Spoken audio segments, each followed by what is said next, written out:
ખૂબ યુવાન, ખૂબ ઉત્સાહી અને ખૂબ સમાજના કામ માટે હંમેશા તત્પર એવા જાવેદ ગોહરા સાહેબ સોજિત્રાથી છે.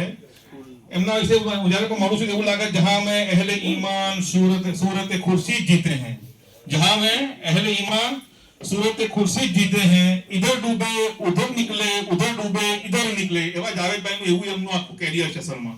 તમે ગમે ત્યારે એમને મળો, ગમે તે કામ માટે મળો. આમ તો શિક્ષણના માણસ છે, પણ સમાજની એટલી બધી અલગ અલગ પ્રકારની સેવાઓ કરે છે કે અમારે એમને સોશિયલ એમ્પાવરમેન્ટમાં સન્માનિત કરવા પડે.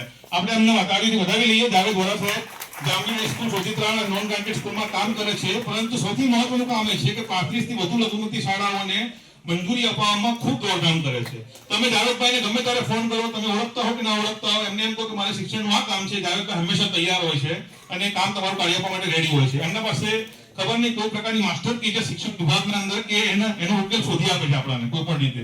એવા જાવેદભાઈ વડા આપણે સન્માનિત કરીએ છીએ. એ બીજું એક બહુ મોટું કામ છે એમનું સ્કાઉટનું કામ છે. એ સ્કાઉટની પ્રવૃત્તિથી જોડાયેલા છે. 2007 થી ગુજરાત રાજ્ય ભારત સ્કાઉટ ગાઈડ સંઘના સક્રિય 70 થી વધારે વિદ્યાર્થીઓને રાજ્યપાલ એવોર્ડ અપાવવાની સિદ્ધિ એમના પાસે છે. એમના માર્ગદર્શન હેઠળ બહુ મોટું કામ છે. અત્યારે મદદથી આયોજક કમિશનર ગુજરાત રાજ્ય ચીફ કમિશનર જમિયત જિલ્લા લેવલે અને સામાજિક અને કોમી સેવાઓમાં 2002 પછીના અલ ફલાહ નગરના પુનર્વસન કાર્યક્રમમાં એમનો બહુ મોટો રોલ છે.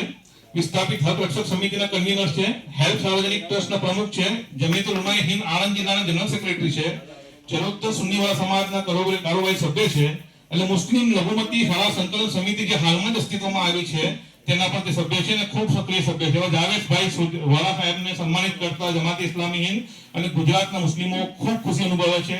ખૂબ ખૂબ મુબારક. અલ્લાહ